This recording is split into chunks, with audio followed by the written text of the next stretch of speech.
Madam Toastmaster of the Day, fellow Toastmasters, and distinguished guests. I'm here today to talk to you about my father. 2 weeks ago, we had a guest who came up and spoke in table topics, and she spoke very eloquently and very lovingly about her favorite person in the world, which was her father, Mr. Marcus Kuzan. And it got me thinking about my father and the thing that my father had done for me. My dad was a very strange man. He did very strange things, and they had very strange effects, but he loved his children.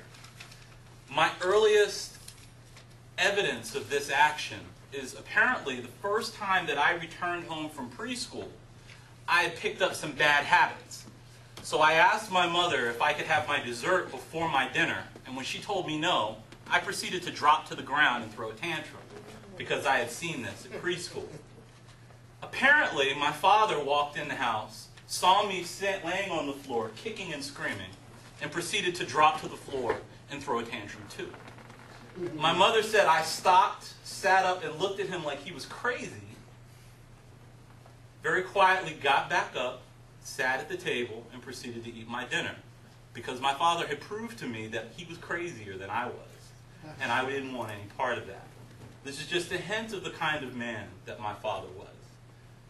He taught me things like always walk on the outside when you're with a lady, always open the door, always pull out the chair. He also taught me things that were very patently not true. When I asked him, where does blue cheese dressing come from, he told me it came from the milk of virgin goats.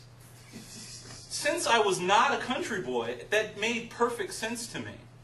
I'm sitting there at 23 years of age at dinner with my boss and my boss's boss. And someone mentioned, why do you always eat blue cheese? I was like, it was my father's favorite salad dressing. And it's a very interesting story. Did you know that blue cheese comes from the milk of virgin goats in the Himalayan mountains? And my boss was like, you're not as bright as I thought. And it wasn't until the words were coming out of my mouth that I realized sometimes when a child asks, why, an adult gets annoyed. They get a little miffed. And my father apparently decided to have a little bit of fun with it. I guess he thought that I would pick up on it a little bit sooner than 9 years down the road. But the seminal story, some of you have heard it before, about my dad is when I got hit by a car. When I was about 12 years old, I was finally able to walk to school by myself. And as I walked to school, I noticed that there was a 7-Eleven right across from the bus stop. And in the 7-Eleven, there were comic books sitting in the window. So I would go into the 7-Eleven and read the comic books while I waited for the bus. And I proceeded to miss the bus day after day because I wasn't paying attention. And I would have to go home and wake my father up and explain to him why I needed a ride to school. After a couple of weeks of this, he said, boy, he didn't call me by my name. Boy, you come in here one more time needing a ride to school, you're going to have to explain to me why. Now, I knew what that meant. My dad's old school, it meant there was a whooping coming. So the next time I went to catch the bus, I made certain that I was there when the bus was there. And the time after that, and the time after that. After that, I forgot. I was 12. I didn't have a long attention span. So this started on Monday. By Thursday, I'm back in the 7-Eleven reading Spider-Man. And the next thing I know, I hear, which is the sound of the bus pulling off. Now, my stop was the first stop on the route. And I knew my neighborhood. So I took off running, trying to catch the bus at the last stop so that I wouldn't have to go home and explain to my father why I needed a ride. As I crossed McDonald Avenue, just off of Grand, for those of you not from Miami, it's a very big intersection. As I crossed McDonald Avenue, you hear black Chevy Nova coming around the corner. Hits me. I go tumbling over the hood and fall to the ground. About 7 or 8 minutes later, but to me it was an eternity, I hear, boy, what'd you do now? I roll over, and there's my dad standing there. He has his little suit pants on, his little lab jacket, and no shoes. And the ambulance can be heard in the distance, but my father has beat the ambulance to the accident scene. It seems the lady that kept my grandmother ran to the, I believe it was a pharmacist across the street and called from the payphone, because we didn't have cell phones back then, and called from the payphone and said, "Little Alton's been hit by a car. Little Alton's been hit by a car." And my mom was saying my dad was getting dressed. She was like, "What? Little Alton got hit by a car?" And my dad was just gone. He didn't finish getting dressed.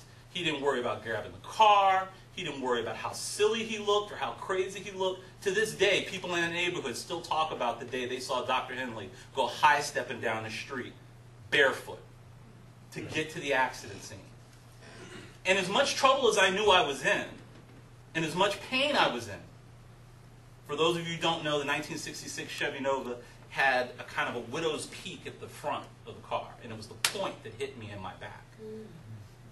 My dad was there. I was going to be okay. I wasn't going to suffer any lasting harm. I wasn't going to suffer any lasting pain, because the person who promised he would protect me from anything was standing in front of me, and I knew I was going to be fine. I knew I was going to be in trouble, but I knew I was going to be fine. The next moment is perhaps the most telling, and it's a matter of perception, as Roy was talking about, as Etta was talking about. And it's a matter of ambiance, because my father turned away from me and faced the guy who was driving. And the guy who was driving took a step back. The people who drove the ambulance got out, and they were standing in front of my father, and nobody was going past him to get to me. I assumed at that time it was that my father was angry. I assumed at that time, because I knew I wasn't going to cross my dad when he was mad, that the rest of the world must feel the same way. I found out later it was because my father was standing there with tears in his eyes, seeing his eldest child laying on the floor, broken and bleeding. And he turned his back, not to face them, because he didn't care what other people thought. He didn't want me to see how badly he thought I was hurt. He wanted to make certain that he salved my feelings and made me feel better about the situation. I had no idea. My dad was mad, my dad gets mad. And people backed off. That's all I thought it was. But I knew that things would get better.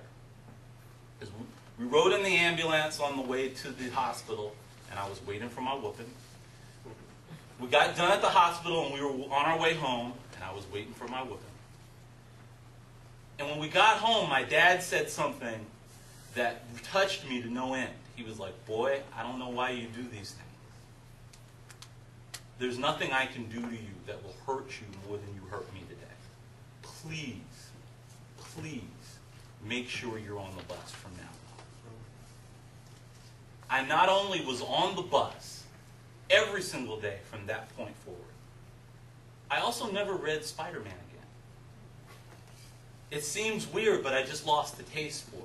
The person that meant more to me than anything was standing in front of me with tears in his eyes because of what I did. And it was the very least thing I could do to make certain that that never happened again. Now, the last piece of information you need to know about my father is my father loved children. He was a fair businessman, a decent dentist, according to my mother, a less than perfect husband, but he loved kids deeply. And I found out at perhaps the age of 25 that there was a number of times that my father intervened in things that were going on in other people's families. He was the kind of guy that he would take care of whatever was going on. If he saw that you were being hassled by one of the other kids in the neighborhood, it doesn't matter that you weren't his child. He would sit there and he would take care of it. Everybody was sitting here telling me about the fights that he had broken up, the altercations he had stopped, the kid who had stolen something from the 5 and 10 store. My father retrieved it from him and taken it back and made sure he didn't go to jail. And it was when I learned these types of things that let me know that the model that I use to measure myself by, what I use to say this is what a man is, and this is what a man isn't, was a very decent man, was a very loving man. And though it has been 14 years, 5 months, 3 days, 6 hours, and some odd minutes since I last saw my father, there's nothing that will ever mean more to me and nothing that will ever touch me the way hearing him say, "Boy, did." Thank you.